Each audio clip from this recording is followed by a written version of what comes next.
they're in Lima, Ohio, and they have these 5 schools. And they all have 5 different tuition rates. Maybe the most expensive is $4,000 down to $2,500. So what would the person do? They may say, well, look, I've got a $5,000 voucher. I really don't care how much it costs. And so cost won't be a factor. Where they want to go to particular schools, other things maybe.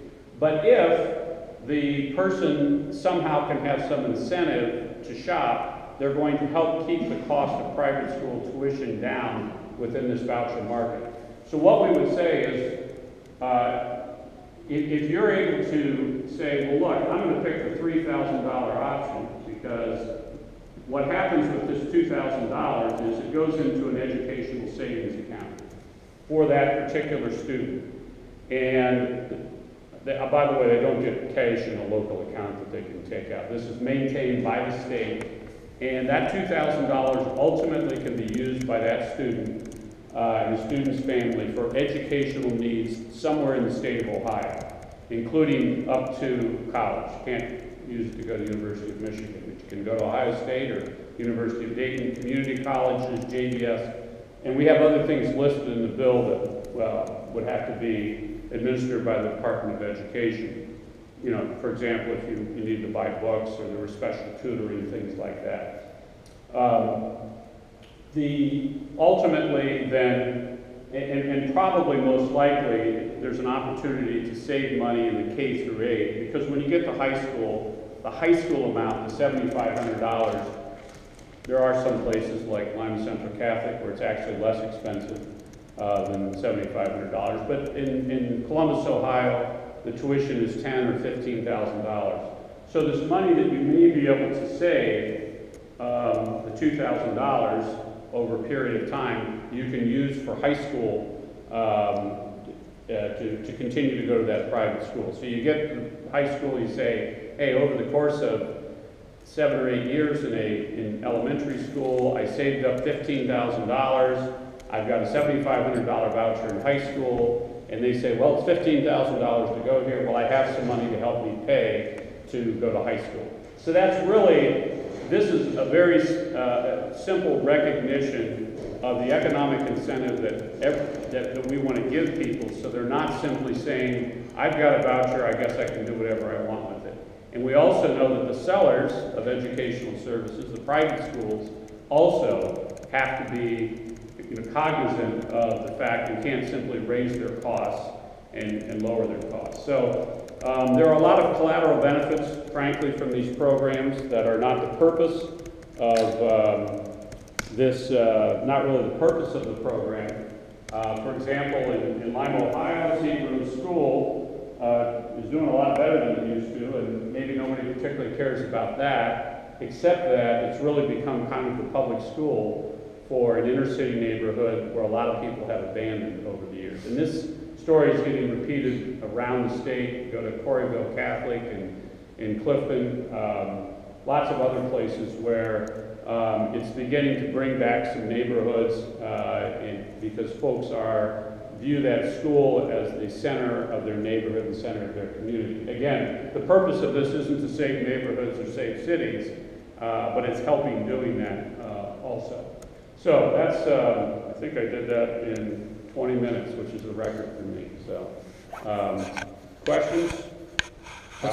What's the total price tag on this? Well, let me answer an overall question first. Generally speaking, we spend about $11,000 a year on public school students in the state of Ohio.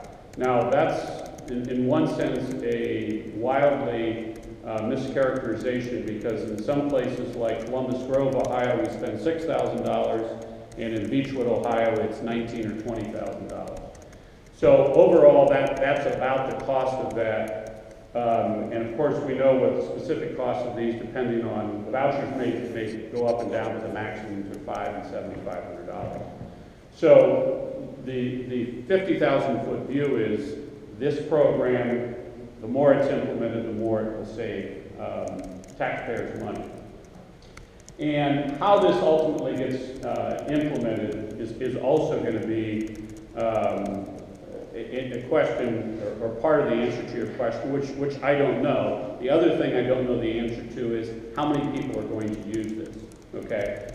If we did nothing else, by the way, what this also does is it allows folks access. Right now, the income-based model is only K through 3, because when it was passed in 2013, it was adding grades as it went along. So there was a little bit of a cost that went along, and it was growing in that extent. This adds all of those grades right away, which is a substantial cost. And again, that depends on how many people are going to use that. But if we didn't do that, if we simply combine these programs, which is really the heart of what this bill is about, and we didn't raise anything, we didn't allow the middle class access to this, and if we simply did this and we made it funded better so there weren't these deducts, if we simply made it an easier system to use, there really isn't any additional cost. We're doing the same thing we were before, we just aren't deducting from the state, we aren't, we're adding one grade to go as we go along. So the final answer, non-answer to your question, if I can criticize myself, is that we're waiting for a fiscal note from LSC, and I'd rather have smart people over there answer that question than me. We do have an independent group that's answered that, which I understand is available, but I haven't read it yet. So when I get that, I'll try to get that to all of you. You said anyone who has a scholarship the day before this, if this passed, anyone who hadn't regular one of the existing programs would be grandfathered. So if somebody had a kindergarten-age Cleveland scholarship, they could keep getting that for 12 years under your program. Right. And they would now. If someone, for example, someone got a scholarship under the failing schools model, and then suddenly their school wasn't failing, they still get to keep the voucher. And which is a little bit strange because schools come in and out of that category based on a lot of changing things, as we know, based on testing. So all the schools that accept these vouchers would have to administer all of the state assessments?